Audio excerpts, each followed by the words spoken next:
Jangan lupa subscribe YouTube channel Metro TV News dan jangan lupa nyalakan notifikasinya.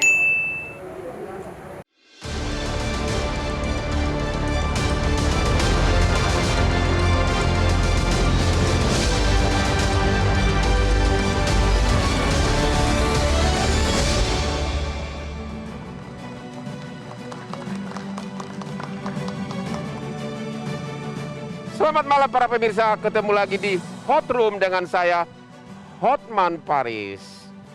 Di akhir tahun 2021 ini, Hot Room akan mereview gaya kepemimpinan negeri ini. Ada pimpinan kita yang kecebur masuk got.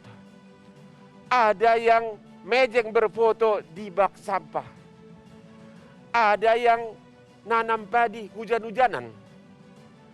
Ada yang makan di pinggir jalan diposting. Dan sekarang ada yang fotonya di mana-mana di ATM. Apakah ini karena cinta sama rakyat atau murni hanya karena pencitraan? Inilah Hot Room, pencitraan versus realita kerja. Pencitraan. Ini nih gaya baru yang dipakai para elit politik itu untuk memikat dan menarik perhatian masyarakat. Foto di baliho, goes dan belusukan ke daerah kumuh.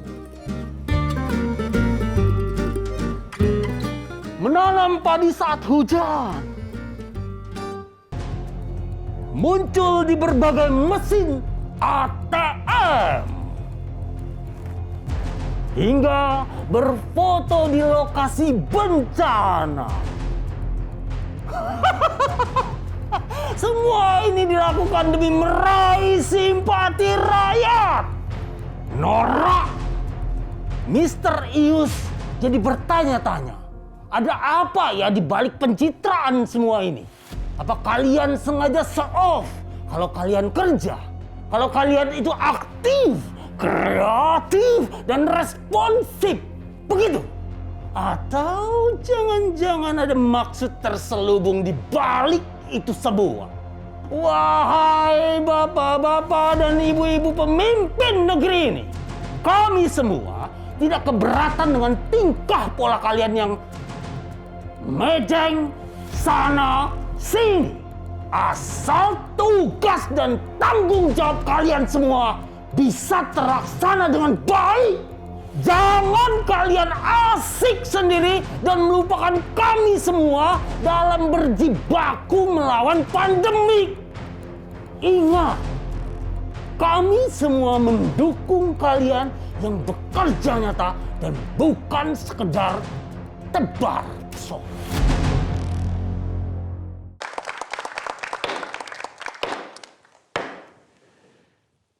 Untuk membahas topik ini, sudah hadir di ruangan ini para tokoh kita yang kita hormati. Di sebelah kanan saya adalah Bapak Hendri Satrio, pakar komunikasi politik. Selamat malam Pak.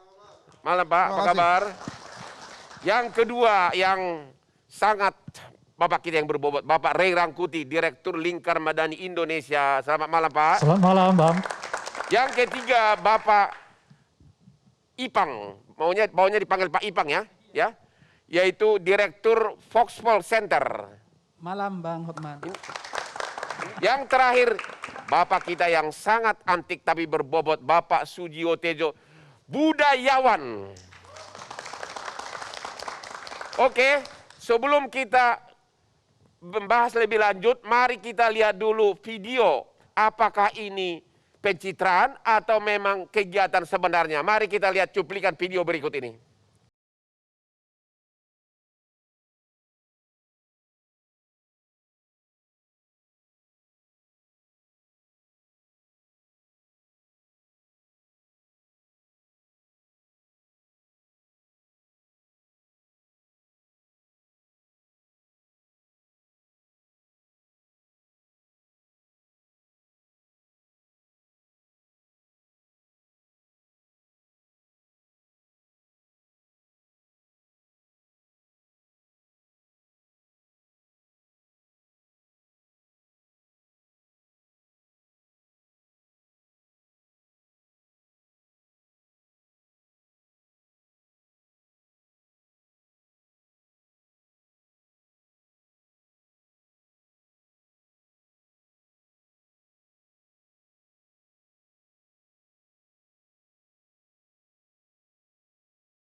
Kalau memang gaya seperti ini agar cocok jadi pemimpin di Indonesia, Ya.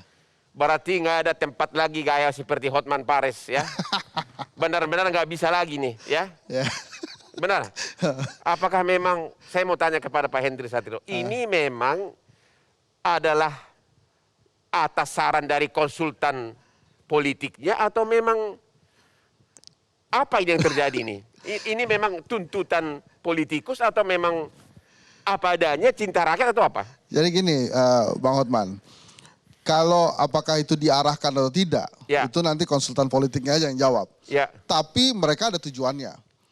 Jadi memang Bang Hotman, sebelum ini survei opini publik yang dilakukan oleh lembaga survei Kedai Ya. Kopi maupun teman-teman lembaga survei lainnya memang menempatkan merakyat itu jadi kriteria capres yang paling diinginkan. seperti Pak Jokowi. Betul, seperti Pak Jokowi. Sehingga mereka langsung mengikuti gaya-gaya drama, gaya sinetron. Ya, Padahal Bang Hotman, baru saja saya luncurkan hari Minggu kemarin hasil survei terbaru Kedai Kopi, ternyata ada pergeseran kriteria ya, dari merakyat menjadi cerdas dan visioner.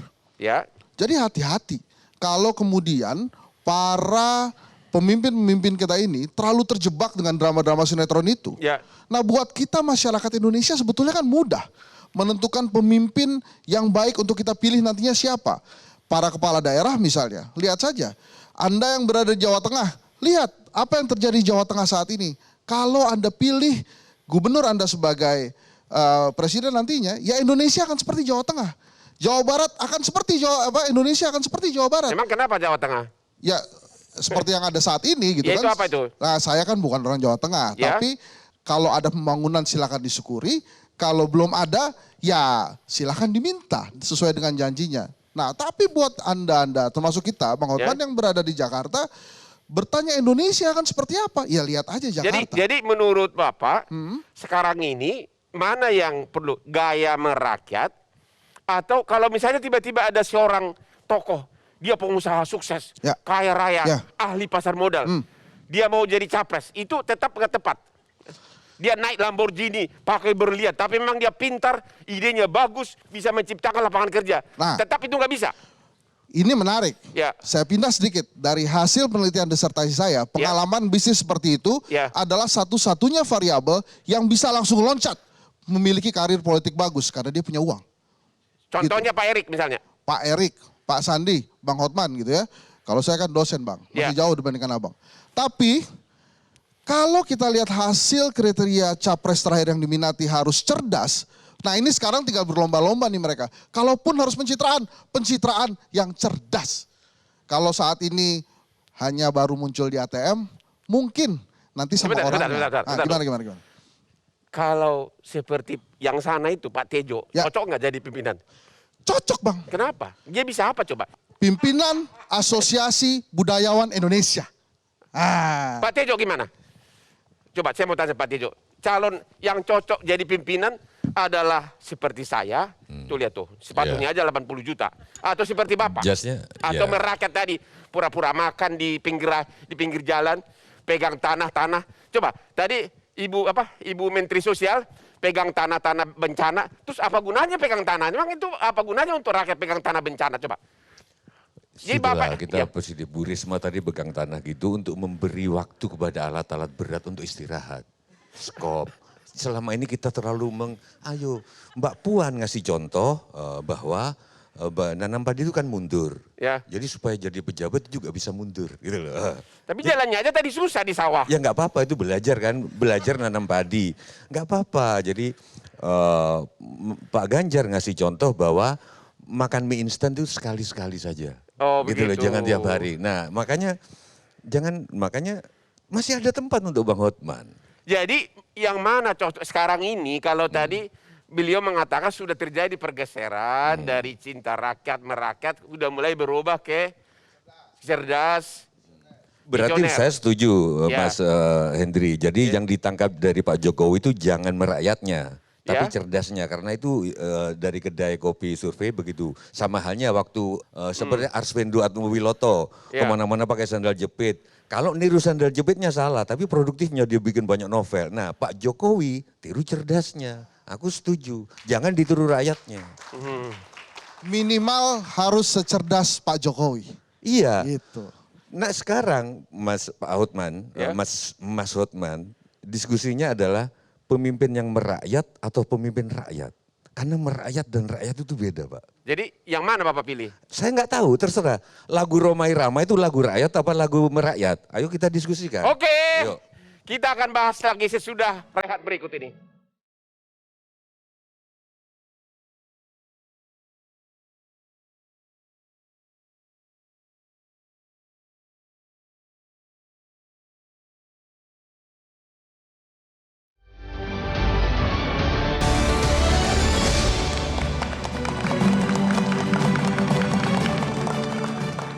Ketemu lagi di Hot Room, Pak Ray Rangkuti. Tadi sudah kita melihat kegiatan, apakah itu pencitraan, saya nggak tahu. Menurut Pak Ray, itu tulus dan bagaimana cara membedakannya tulus atau enggak? Cara membedakannya itu susah memang. Tapi Ya. kalau politisi melakukan itu mungkin 70%, 80% kita mengatakan dia berkepentingan untuk menaikkan elektabilitas dan popularitasnya gitu. Jadi itu menurut Ya, dari Bapak situ. 80% itu tebar pesona. Ya besar kemungkinannya begitu. Dibandingkan misalnya saya udah 2 periode, saya Ya. begitu. Kan apa yang saya mau citrakan, habis ini juga saya sudah secara konstitusi, saya sudah nggak bisa lagi, kira-kira begitu. Begitu. Tapi bagi mereka yang memang masih punya potensi untuk naik ke atas, Ya. tindakan-tindakan yang seperti itu, artinya kan secara nalar kita merasa bahwa itu sebetulnya sesuatu yang berlebihan, kira-kira begitu. Ya. Nah, kita bisa mengatakan ya targetnya adalah bagian dari meningkatkan popularitas dan elektabilitas Bapak yang kan sebagai bersangkutan pengamat, gitu. Ya. boleh nggak spesifik? Tadi kan sudah lihat tadi video tadi, ada 4 tokoh di situ. Ya. Ada Pak Anies, Pak Ganjar, Bu Risma, sama Bu Puan. Ya. Yang lebih kuat pencitraannya siapa dari 4 orang ini? Bisa Saya- nggak sebut nama? Saya Nggak mungkin boleh Ibu tidak, Puan. harus sebutin. Ibu Puan mungkin Lebih lebih kuat pada aspek pencitraannya. Kenapa itu? Pertama, kita tidak pernah mendengar beliau berbicara soal petani. Ya, tiba-tiba bicara petani gitu. Tiba-tiba bicara soal petani. Ya. Bahkan bukan hanya berbicara soal petani, tapi juga ikut menanam Tadi padi. dari cara jalannya Dan di dari sawah, caranya, saya bisa melihat bahwa memang betul-betul kelihatan beliau itu nggak pernah turun ke sawah, kira-kira gitu ya. Kalau dari cara, saya petani kan, Ya, jadi ya. saya tahulah cara nanam macam-macam Ya. dan seterusnya gitu. ya, Nah itu yang saya lihat yang paling utama. Ya. Yang kedua tentu itu Bung Ya. Anies ya. Karena Bung Anies itu ya memang sengaja moto di depan gerobak sampah itu. Nah yang ketiga itu meskipun kelihatan juga agak berlebihan, Ya. tapi sebetulnya masih bisa dirujuk ininya tindakan-tindakan mereka. Ibu Risma memang kita kenal dari Surabaya dulu, udah begitu itu polanya, bawaan pribadi. bawaannya gitu Tidak ya. ada ambisi politik. Ada tetap menurut saya itu bagian nggak terpisahkan lah dari para politisi yang begitu-begituan. Tapi kan kalau misalnya hanya sekedar menyoroti foto yang tadi atau gambar yang lain, itu terlalu berlebihan menurut saya kan. Iya. Ya, apa gunanya kita punya alat seperangkat sebegitu dari toko kita juga yang secara tangan yang harus mengambilnya macam-macam gitu. Nah yang paling mungkin sebetulnya menurut saya diingatkan kepada para elit itu, mereka itu pengambil kebijakan. Ya. Dan karena itulah seluruh kekuasaan dan uang diberikan kepada mereka untuk mengalokasikan, yang mendorong, kemudian segala sesuatunya mengarahkan demi yang mengoptimalkan seluruh kerja-kerja gitu. Jadi kalau Anda masih kerjanya pakai tangan kan kira-kira gitu Ya. ya, kemudian makannya juga begitu dan seterusnya itu ya, itu yang kita sebutkan tadi adalah bagian dari pencitraan. Itu karena di luar itu sebetulnya Tapi mereka bisa masih lakukan. masuk di akal nggak sih pencitraan begitu? Kadang-kadang di zaman menurut modern saya begini, Bang Hotman udah berlebihan. berlebihan ya? Iya, sudah berlebihan gitu. Di Oke. satu segi itu yang menurut saya kalau kita hubungkan tadi dengan hasil survei yang dilakukan oleh Kedai Kopi, ada rasa muak juga di publik sekarang terhadap Ada tindakan rasa Biden. muak di publik. Di publik gitu. Ada rasa Meskipun muak itu di bukan publik. acuan ya kepada mereka nanti 2024 akan milih orang yang begini atau itu. Tadi Oke. secara persepsi mereka juga udah mulai muak dengan tindakan-tindakan yang seperti Oke, kalau itu. gitu kita lihat dulu grafis 15 menteri dengan kinerja baik mereka. Ah ini dia nih, inilah grafis ya survei kinerja. Waduh, Ibu Risma lagi yang paling top ya. Pak Budi 31. Erlangga Tapi saya kira bisa dijelaskan kalau ini Iya. Bang Hotman ya. Ya. Mengapa Ibu Risma misalnya? Ya. Ya karena memang Ibu Risma paling dekat dengan jabatannya paling dekat dengan publik itu. ini Jadi survei ini hanya persepsi publik atau berdasarkan kerja nyata? Ya persepsi. Persepsi aja, Makanya kan? yang paling dekat dengan kita. Mau Ibu Risma memang kerjanya dekat dengan kita, tapi Ya. belum tentu bahwa Ibu Risma kalau dibuat misalnya bukan persepsi Ya. dalam kriteria-kriteria tertentu gitu, Ya. itu Ibu Risma belum tentu masuk sebagai menteri yang paling bagus kinerjanya. Ya. Tapi karena itu persepsi, maka dengan sendirinya kita bisa mengatakan seluruh jabatan-jabatan kementerian yang dekat dengan publik pasti akan mendapat respon publik yang lebih besar. Ya. Itu asumsi paling awalnya. Misalnya Menteri Desa, yang mau unik ini kan Menteri Desa mestinya dekat dengan desa tapi nggak masuk. Nah itu Ya. jadi masalah tuh. Yang kedua adalah Menteri Sosial gitu. Yang ketiga mungkin apa yang paling dekat lagi dengan publik. Ya. Menpora itu. Ya. Itu semua dekat dengan Aku publik. mau tanya Pak Ipang. Risma, saya nggak melihat ada karyanya yang nyata. Pak Basuki bangun jembatan ada karyanya. Bangun jalan ada karyanya. Tapi kok Pak Basuki cuma termasuk yang paling belakang tadi? Sedangkan Ibu Risma paling top, gimana itu? Iya, Bang Menteri Horman. PUPR maksud saya. Jadi persoalan ini memang bicara tentang persepsi dan Persepsi citra. aja. Citra Bang, dan persepsi. Ya.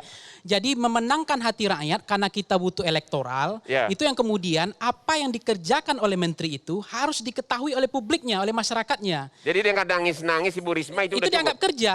Dianggap kerja. Marah pun, meledak-ledak pun dianggap kerja sama masyarakat. Ya. Sehingga musibah terbesar politisi atau pejabat kita adalah dia kerja tapi tidak dianggap kerja.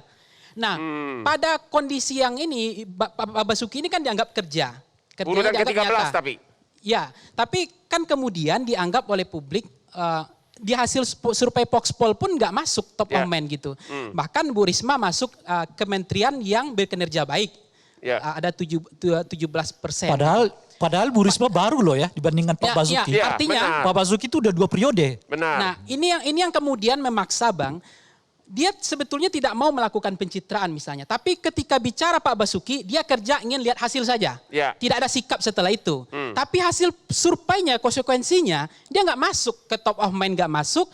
Survei menteri popularitas nggak masuk, ya. Justru Bu Risma yang masuk. Ini yang membuat politisi sebenarnya tidak mau melakukan selimut pencitraan itu. Ya. Tapi karena ini elektoral dipilih oleh publik, dipilih masyarakat, sebuah keniscayaan kalau dia tidak ada sikap setelah itu. Sikap Ya. dalam arti itu, ya itu yang kemudian disebutkan begini Bang. Bu Risma ini, ya model Bu Risma ini kan ada dua ya Bang, ada dua pendekatan, ada dua. Model pertama, dia tidak meledak-ledak ya. Model baik saja, Ya. tapi kurang dikenal, kurang diingat masyarakat, tidak menjadi perhatian rakyat. Ya. Tapi ada model kedua, destruktif, marah-marah, meledak-ledak, tapi dikenang oleh masyarakat, mudah diingat masyarakat dan dianggap lama dirasakan masyarakat, Ya. di benak masyarakat gitu. Nah ini yang saya katakan Pak Basuki, dia tidak mau masuk ke situ, maka dianggap sebagai menteri yang diandalkan oleh Pak Jokowi, tetapi khusus pada bidang infrastruktur. Oke, kalau gitu. Tapi Bu Risma kan berhasil membangun, maka katakan Bu Risma paham nggak dia marah-marah itu salah? Jangan-jangan dia juga paham bahwa itu salah gitu, meledak-ledak gitu. Tapi ketika dia paham gitu, langkah politisi, napas politisi, jalannya politisi harus ada elektoralnya, harus ada insentif elektoralnya. Jadi sebetulnya langkah apapun yang dilakukan Bu Risma dianggap tidak tepat sebetulnya, tetapi karena ada konsekuensi lagi zoom pada pencitraan, pada survei, pada tingkat kepuasan bagaimana dia dipuas, masyarakat puas, maka itu dia lakukan. Oke. Jangan-jangan Bu Risma sendiri paham bahwa itu tidak benar gitu. Destruktif. Inilah Pak menurut Tejo saya gimana? Bang Tetapi Hotman, karena ya. konsekuensi dari persepsi publik, citra publik ya. gitu. Itulah efeknya kemudian pada pencitraan ini menjadi dominan di kalangan para politisi. Artinya Sebab walaupun itu juga laku ternyata di masyarakat kita gitu. Jadi kalau Anda bekerjanya seperti Pak Basuki, ya sebagai politisi Anda merugi gitu. Oke, Udah Pak Tejo bekerja gimana? tapi nggak populer gitu. Pak Tejo gimana? Jadi lebih bagus agar politisi sukses, benar atau tidak, yang penting pencitraan seperti Ibu Risma atau bagaimana? Saya setuju Bang Ipang juga karena Ya. rakyat juga perlu pencitraan sebetulnya. Makanya Ya. Pak Basuki kan yang penting Bos, yang penting kalau melakukan pencitraan jangan pakai baliho, itu saja pesanku. Jangan pakai baliho. Baliho karena itu menghalangi sinar matahari padahal kita perlu vitamin D untuk bebas Covid ini. Mungkin Covid nggak akan selesai kalau baliho-baliho nggak ada sehingga matahari langsung kena rakyat gitu loh Pak. Ya. Mas Uki, ya. Nah, sekarang di kartu ATM, sekarang ada gambar dari Pak Erik, setiap Anda ambil uang katanya. Gimana itu? Ya nggak apa-apa, mungkin kan supaya adil dia jadi banser juga, terus jadi ATM juga, jadi ada di mana-mana gitu Pak. Gitu. Kalau baliho ATM itu menurut saya bukan pencitraan Bang Hotman. Oh bukan? Nah, kalau itu ya jelas promosi. Oh. Iya, pencitraan itu kan satu tindakan yang mengasosiasikan dirinya adalah bagian dari tindakan itu gitu. Jadi kalau dia nanam sawah, itu artinya dia seorang petani, pro terhadap petani, kan kira-kira gitu. Oke. Nah, tapi kalau dia cuma pasang baliho, ya pasang gambar di ATM, ya ini bukan pencitraan. Jelas belum tentu ada hubungan antara baliho itu dengan yang Mungkin dikerjakannya. salahnya gitu. di festival film. Dulu festival film itu hadiahnya Piala Citra, Mas. Ya. Nah sekarang udah nggak ada, diambil Oke, pejabat. kita istirahat dulu, kembali setelah jeda berikut ini.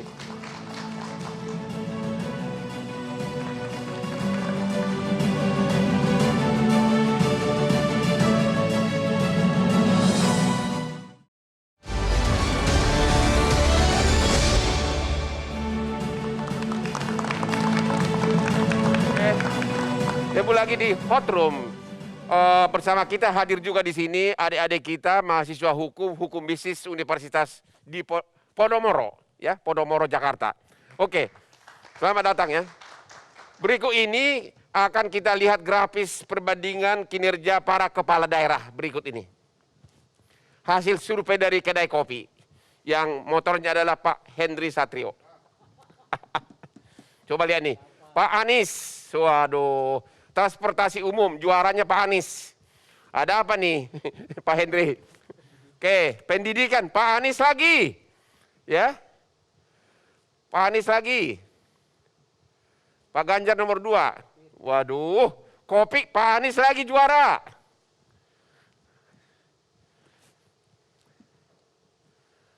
Terus, wah lapangan kerja, Pak Ganjar. Tapi kenapa orang sana selalu datangnya ke Jakarta cari pekerjaan? Waduh, ini. Jadi menurut kedai kopi nih ya, Pak Anies juara nih. Ya? Ya? Ya benar. Lembaga survei kedai kopi dengan Pak Henry sebagai think tankernya. Ya? Oke? Pak Henry, transportasi umum, ya. Emang transportasi umum di Jakarta itu idenya Pak Anies atau dia hanya melanjutkan? Nah, itu dia yang menarik. Ya. Bang Hotman. Hanya 2 kepala daerah yang punya kesempatan melanjutkan program-program baik dari Pak Jokowi. Ya. Yang pertama FX Rudi, Wali Kota Solo, Wali Kota Surakarta. Kemudian yang kedua Anies Baswedan. Ya. Jadi kalau kemudian dianggap meneruskan kerja-kerja Pak Jokowi, saya rasa Gubernur Anies tidak keberatan. Sehingga apa nantinya? Ya kalau pemilihan presiden nanti, kalau Anda mau lihat kerja-kerja baik Pak Jokowi diteruskan, kan ada Anies Baswedan. Gitu kan? Kira-kira begitulah masuknya. Tapi Bang, ini kan saya cuma memberikan analogi. Jadi Anda setuju transportasi ini bukan di Jakarta ini bukan idenya Anies? Busway itu kan dari Sutioso Bang. Oke. Jadi bukan Mas Anies ini idenya Jaklinggo. Jadi maksudnya kenapa dia Anda tempatkan sebagai kinerja terbaik di sini? Karena dia gubernurnya. Dan terus kemudian kan bukan saya yang milih. Itu kan bukan kata saya, kata responden dari seluruh Indonesia. Makanya tadi saya di awal katakan kalau Anda membayangkan Indonesia akan jadi seperti apa setelah Pak Jokowi, ya lihat aja daerah-daerahnya yang Anda akan pilih tuh, terutama kepala daerah yang maju. Mau milih gubernur Jawa Tengah, ya lihat aja Jawa Tengah sekarang jadi seperti apa. menurut Anda pembangunan Jakarta transportasi seperti umum apa? itu memang bagus, Anies? Bagus Bang. Menurut saya bagus. Jadi gini loh, ini ciri khasnya kedai kopi. Kedai kopi ini kan kelompok diskusi dan kajian opini publik Indonesia. Ya. Ini opini publik ya, bukan hasil. Opini publik. Oke. Jadi dan setelah kita survei itu kita bikin FGD. Atau Anda tim suksesnya Anies, bukan? Bukan. Bukan. Dan bukan masalah belum atau sudah, bukan. Ya. Pertanyaannya kan iya atau tidak tadi, bukan. Jadi jawabannya. Nah, tapi kita fair juga. Enggak, aku nggak setuju. Kalau kemudian Mas Ganjar Enggak masa cuman Sebentar, Mengko tuh, Bang. Nggak setuju apa? Nggak setuju masa apa? cuman Mas Anies yang melanjutkan Pak Jokowi. Siapa? Ganjar gayanya itu melanjutkan Pak Jokowi. juga. Gayanya melanjutkan Pak Jokowi, saya enggak. suka nih, Bang. Dan dua-duanya hadir di saya mantu. Itu Hasil? ini udah mulai. Hadir di mantu saya, dua-duanya. Yang mana, Berarti Anies dan Ganjar atau? Dua-duanya hadir. Wah, itu dia. Berarti kita belum bisa milih. Belum bisa milih, melanjutkan gayanya Pak Jokowi yang merakyat tadi.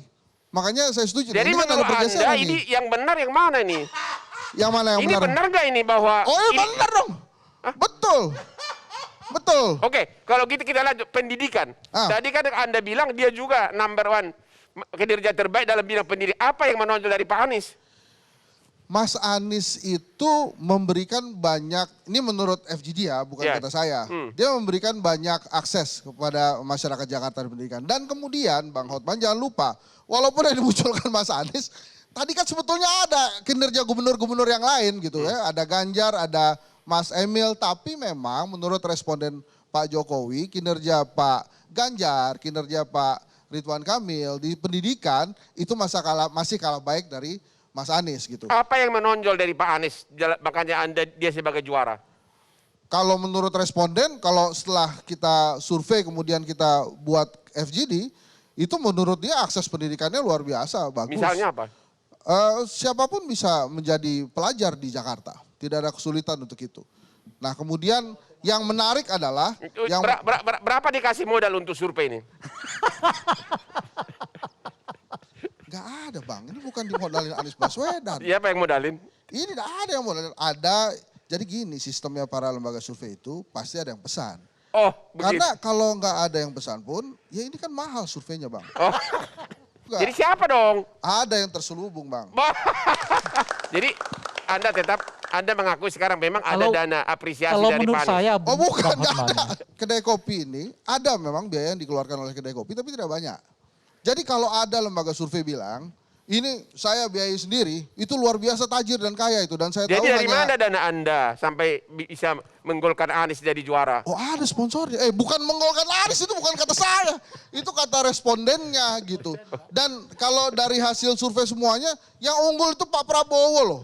Pak Prabowo nomor 1, Ganjar nomor 2, Anies nomor 3. Tapi di antara kepala daerah, Bang Anies Hotman nomor ini 1. menyepelekan kopi. Ah, Gitu. Ya. itulah Ya, dia. Kenal dari mana surveinya? Ya dari pembeli kopi. Oh begitu. Makasih Bang. Makasih banyak. Jadi pembeli kopi itu banyak di Pak Indonesia. Ipang gimana? Ini juga lembaga survei nih, tanya. Anda yakin nggak bahwa kedai kopi ini murni nih, bukannya ada sponsor dari Pak Anies? Jadi kalau kita Bang lembaga survei ini, kita hanya bisa percaya dengan lembaga kita. Oke. Kalau lembaga orang itu Urusan dia. otoritas dia gitu. Jadi kita juga percaya dengan lembaga kita. Nah, Oke. misalnya di Voxpol itu Iya. walaupun Juli ya, Iya. data itu Pak Ganjar ya, itu posisi di misalnya dari top of mind-nya, dari elektabilitas itu cukup bagus gitu. Iya. Dan memang Mas Ganjar kan mana infrastruktur yang dia bangun kan selalu orang menanyakan Jadi itu. Anda promosikan Pak Ganjar sekarang? Bukan, ini kan soal penyediaan lapangan pekerjaan. Itu terjawab di survei kita. Ya. Jadi penyediaan lapangan pekerjaan UMKM itu memang bagus di hasil survei kita. Ya. UMKM dan lain-lain. Nah artinya, Bukan dibayar kedai kopi. nah maksudnya Benar gini itu. Bang, kalau misalnya di bandara aja, kan Ya. nggak pernah tersampaikan, tersosialisasikan. Makanya musibah terbesar politisi adalah dia bekerja, tapi tidak diketahui publik, tidak tersampaikan dengan baik, maka approval ratingnya rendah. Nah, seperti infrastruktur, kan dianggap Mas Ganjar mana infrastrukturnya. Misal bandara saja, itu di era sebelumnya kan 2, sekarang udah 4 loh bandara di Jawa Tengah. Nah Ya. itu kan tidak pernah tersampaikan. Nah sekarang ada Pak Anies bangun JIS misalnya ya. Nah kalau misalnya prestasi beliau di pemberantasan korupsi mendapatkan gubernur yang pemberantasan korupsinya paling bagus di Jawa Tengah itu pencegahannya itu Jawa Tengah. Nah, 99 inovasi itu pelayanan itu ada di Jawa Tengah. Oke. Nah, kemudian selama ini beliau dianggap perhatian dan peduli sama rakyatnya. Nah, perhatian dan peduli sama rakyat itu sebetulnya memang itu dianggap copy paste dari Pak Jokowi. Wah. Padahal belum tentu juga. Oke. Karena Mas Ganjar sendiri kalau saya lihat dengan Pak Anies memang masing-masing punya atraksi pribadi masing-masing. Oke, Jadi 2 lembaga survei, 1 Anies, 1 pendukung Ganjar. Sekarang saya tanya ke politisi yang objektif lah yang belum mendapat sponsor. Ini gimana hasil survei kedai kopi ini? Benar nggak ini bahwa Anies ranking 1 transportasi, ranking 1 pendidikan? Menurut pendapat Anda gimana? Benar mereka yang melakukannya. Ya, menurut versi Anda gimana? Ya tentu harus dilihat dulu soal kriteria-kriterianya seperti apa, ya model-modelnya seperti apa. Nggak bisa Coba juga jangan, karena kita waktunya singkat. Yes or no itu semua. Ya itu yes, nggak ada masalah, Bang. Kalau itu pendapatnya, tapi Pendapat versi Bapak? ya tentu ada banyak. Kalau saya mau mengatakan begini, nggak bisa kita nilai dari ini saja. Oke. Ya kita lihat dong metodologinya seperti apa, model pertanyaannya seperti apa, macam-macam dan seterusnya. Kalau gitu Itu saya pertama. tanya to the point aja. Nah yang kedua, Ya. meskipun tentu kita bertanya-tanya, misalnya tadi soal pendidikan, bisa kok Anies bisa lebih unggul dari Ganjar tuh aspek yang dinilai. Ya. Ya karena di Jakarta misalnya tidak terlalu banyak perguruan tinggi yang bersifat heboh. UI ada di Depok. Mungkin 1, 2, 3 universitas yang besar di DKI Jakarta gitu. Tapi jangan tanya dong Jawa Tengah yang berseberangan dengan daerah istimewa Yogyakarta gitu. Maka kan kalau dari aspek itu agak mengherankan juga kalau kemudian misalnya Anies jauh lebih maju soal aspek fasilitas pendidikan dibandingkan dengan Benar. Ganjar Pranowo. Kalau gitu Misalnya begitu. pertanyaan terakhir, 2 lembaga survei ini, ya yakin nggak dua-duanya ini tidak disponsor oleh Anies, ini tidak disponsor oleh Ganjar? Pendapat pribadi Anda? Saya nggak bisa, itu diserahkan kepada mereka, ada yang jawab. Oke. Kita istirahat dulu, akan kembali setelah rehat.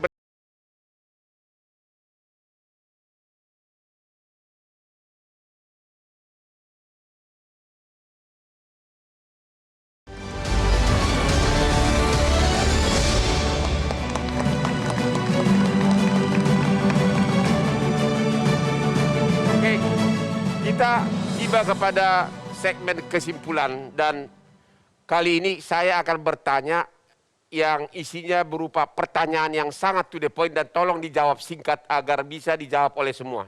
Oke, pertanyaannya ada 2 ya kepada Pak Henry ya. Pertanyaan pertama, siapa menteri dan kepala daerah yang punya peluang besar untuk bertarung di 2024? Itu pertanyaan pertama. Yang kedua, tokoh-tokoh yang tidak punya kendaraan sengaja melakukan pencitraan agar dilirik oleh partai politik. Ya, apa itu benar dan siapa itu? Oke Bang. Ya, Yang pertama menteri-menteri ya Bang. Yang punya peluang. Yang punya peluang Ya. yang pertama pasti Pak Prabowo Subianto. 1. Karena dia punya partai politik. Ya, Kemudian peluang yang kedua adalah Pak Sandiaga Uno. Karena dia mungkin jadi plan B-nya Gerindra. siapa? Sandiaga Uno. Masih punya peluang? Masih punya peluang. Karena dia ada di Gerindra. Oke, jadi 2. plan B. Kemudian yang ketiga, saya harus sebut Bu Tri Risma hari ini. Karena dia punya partai juga. Jadi kemudian yang keempat adalah Erlangga Hartarto sebagai ketua partai politik dari Golkar. Jadi Bang, Jadi menteri-menteri yang punya partai politik ini punya kans besar untuk maju. Yang kemudian ada level keduanya adalah menteri-menteri yang punya isi tas baik sekali. Yang punya isi tas bagus yang berasal dari pengusaha. Salah satunya misalnya Pak Erick Thohir. Itu juga dia punya kans untuk maju di 2024. Yang tidak punya, Pak, yang punya kendaraan tapi sengaja membuat pencitraan agar dilirik siapa? Nah itu kepala-kepala daerah itulah. Pak Ganjar Pranowo, Mas Anies Baswedan, Ridwan Kamil, Khofifah Indar Parawansa. Itu menjadi tokoh-tokoh yang memang harus melakukan pencitraan. Karena tidak punya kendaraan politik. Yes, Terima makanya dari awal Bang, pendukungnya harusnya tidak saling serang. Karena mereka sama-sama tidak punya kendaraan politik. Oke, Gitu. terima kasih. Pak Rey, siapa tokoh yang punya kans? Sama, kurang lebih sama. Sama ya? Sama saja itu. Kok tidak menyebutkan nama Ibu Puan? Kalau pejabat negara Ibu Puan mungkin masuk, Ya. sedang digadang-gadang. Kan? Ya. Oke, dari semua itu yang paling menonjol siapa? Baik menteri, kepala daerah. Sekarang ini memang Prabowo. Sekarang Bang ya. Dan satu lagi calon wakilnya siapa yang paling menonjol? Paling menonjol, kalau wakil Prabowo ini menurut saya banyak sekali. Ya. Jadi bisa ke Anies Baswedan, bisa ke Ganjar, bisa ke Erick Thohir, bisa ke Ibu Tri, bisa juga ke Mbak Puan. Jadi Prabowo itu punya potensi untuk memilih siapapun wakil dirinya gitu. Yang susah itu adalah seperti Ibu Puan, kesulitan mencari siapa kira-kira yang jadi calon presidennya. Kalau Ganjar bagaimana dengan Ganjar Puan? juga punya Apakah potensi. Ganjar tersandra oleh Puan? Ya situasinya seperti itu sekarang. Gitu ya. Tetapi kalau Ganjar sebetulnya mau keluar dari bayang-bayang itu, dia punya potensi untuk menyaingi Pak Prabowo, bahkan boleh jadi dia menjadi salah satu kandidat yang paling kuat menjelang 2024 yang akan datang itu. Anies siapa? Kira-kira Anies bakal Anies ini menurut saya dia populer. bakal dilirik siapa dia? Elektabilitasnya juga. Bakal dilirik siapa dia? Belum tahu. Kesulitan Anies ini adalah karena berpindah dari sektor kanan yang itu banyak diisi oleh Islam politik, Ya. masuk ke tengah ini. Selama Anies tetap terus kelihatan di kanan ini, dia akan kesulitan untuk menaikkan elektabilitasnya. Dan oleh karena itu, potensi dia menurut saya bukan calon presiden. Pak Pangi, Ipang, mana? Saya setuju nggak? Iya begini Bang, kalau saya percaya dengan survei saya. Ya, itu siapa yang paling menonjol? Misalnya Lagi-lagi. elektabilitas menteri ya, top Ya. of mind itu pertama adalah Prabowo ya, 23,4%. Ya. Kemudian Sandi 16%, Risma 7,9%, Erik 4,7%, Sri Mulyani 3,3%. Ini top of mind yang Ya. refleks masyarakat menjawabnya. Tetapi kalau ketika di klaster kepala daerah, ini klaster menteri yang Ya. tadi, yang kedua adalah klaster kepala daerah, itu tetap masih Ganjar. Baru kemudian Pak Anies, baru Pak Ridwan Kamil, dan ada intinya Puan di mana? Jawa Puan? adalah kunci. Ini kalau menteri nggak masuk, Puan Oke. nggak masuk di menteri. Tetapi dari popularitas ini, Bu Risma ini memang tingkat dikenalnya 57%, tingkat disukainya 47%. Tapi di sini juga hasil kita juga, dia adalah publik yang kementerian yang dianggap berkinerja baik, hasil Foxpol Center. Ya. 18,5%, kemudian adalah Menteri Pendidikan 10% dan seterusnya. Jadi, Nah artinya Bang, dari data ini kan yang terukur ya, tentu itu ukuran persepsi dari masyarakat. Kalau kemudian data itu berbeda dengan persepsinya Abang Hotman, itu silakan saja. Tapi in-zoom-nya adalah masyarakat, persepsi. Kenapa bisa begini? Mungkin itu tadi, citra yang tertanam tadi. Makanya saya bilang tadi Bang, kan Bu Risma melakukan destruktif, dianggap tidak baik, ya. Tapi mudah diingat masyarakat, lama diingat masyarakat. Kan gini Bang, ada personal trouble, become public issue. Apa yang dilakukan Risma ini, memang tidak baik, ya, merusak kadang-kadang, ya. Tetapi dia anggap baik bagi masyarakat, gitu. Nah itu yang persepsi itu. Jadi ini menjadi virus loh Bang. Ya. Marah-marah di depan publik ya, meledak-ledak ya, di panggung publik. Ya. Nanti itu bisa masalah pribadinya Bu Risma menjadi masalah masyarakat. pertanyaan saya Tetapi terakhir. itu citra. Pertanyaan saya terakhir. Ganjar sama Puan kira-kira bakal siapa nih yang akan akhirnya jadi pemenang?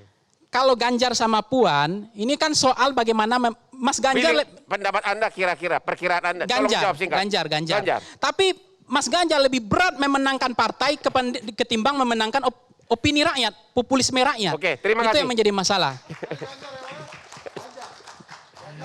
Pak Tejo, jadi yang mana ini semua dari analisa ini apa kesimpulan saudara? Saya nggak ngerti karena nggak bisa prediksi karena saya bukan ilmuwan, saya cuma pelaku. Yang menurut Anda sebagai budayawan, siapa yang paling pas untuk capres nanti menurut Anda? Dari seluruh calon-calon nama itu semua. Tapi Bang Hotman kan, Bang Sujiwo Tejo saat ini udah presiden. Siapa coba? Coba dulu. Selain Anies tadi, siapa dari semua? Dari mulai Prabowo, coba siapa? Anda kan memang ahlinya ya, menilai. Siapa yang kira-kira kinerjanya Suka paling atau bagus? tidak, suka atau tidak, kalau dari segi persepsi loh ya, suka atau tidak, Ya. Prabowo. Prabowo, Iya, oke. dari kesan itu. Bang, tapi boleh usul nggak? Ya. Untuk mengimbangi mereka-mereka ini loh, Hendri Satrio sama Ipang Ya. ini. Boleh nggak ada lembaga untuk penilaian kinerja menteri, bukan kesan menteri yang dulu pernah diketuai Pak Kuncoro Mangkusubroto. Jadi yang dinilai itu kerjanya, bukan kesan publik terhadap, jadi supaya berimbang itu loh. Oh begitu. Iya, ada lembaga itu. Jadi lembaga survei ada Burhanuddin, ada Yunarta Wijaya. Menteri yang terselubung tadi Bang, Ya. curi star kata Bang, tapi terselubung. Itu kan sebagai bonus saja Bang. Bonus kalau kemudian dia napasnya bekerja untuk elektoral, dia hari ini menunjukkan kinerjanya, KPI-nya bagus, masyarakat puas. Nanti capres itu hanya bonus saja Bang. Oke. Itu bagian dari bonus politisi aja. Jadi kalau kemudian politisi mengatakan gak ada pencitraan, itu sebuah keniscayaan. Gini, sorry. Semua Jadi politisi nanti pasti bicara masyarakat pencitraan. baca lembaga survei dan baca hasil rapot. Ini loh kerjanya. UKP 4 dulu ada Iya, juga. UKP 4 gitu. itu daerah ada sebelumnya. Penilaiannya maksudnya trimulasi ya. Jadi Pakai rapot jadi kerjanya. KPI-nya tidak hanya survei bisa sebetulnya mudah, saja. teorinya itu tadi seperti saya katakan. Mau pilih gubernur Jakarta, nantinya. Ya lihat Jakartanya kayak gimana. Mau Jawa Tengah, lihat Tapi Jawa kan Tengahnya menurut gimana. lembaga survei yang Iya. nggak jelas Iya, dananya iya, dari iya, siapa iya. itu. Benar Presiden, jam Iya, cukers. gitu. Ini Kita Presiden. harus akhiri. Atau dari Bang Hotman kan banyak duitnya dia. Dia kan netral Makanya saya mau orangnya. Seluruh mengatakan- lembaga survei minta duit ke Bang Hotman. Udah pasti, dah. Kita harus akhiri diskusi kita malam ini. Kesimpulannya adalah siapapun boleh nyapres di tahun 2024. Termasuk saya. Masalahnya adalah masih ada threshold 20%. Itu yang jadi masalah. Ya, siapapun boleh nyapres. Masalahnya saya juga pintar. Saya udah 30 tahun jadi pengacara internasional. Cuma ada threshold 20%. Oke, demikianlah akhir dari diskusi kita malam ini. Jangan lupa nonton Hot Room tiap hari Rabu jam 9.30 hanya di Hot Room Metro TV yang hot-hot. Selamat tahun baru dan selamat hari Natal untuk semuanya. Sampai jumpa lagi di Hot Room tiap hari Rabu jam 9.30 hanya di Metro TV.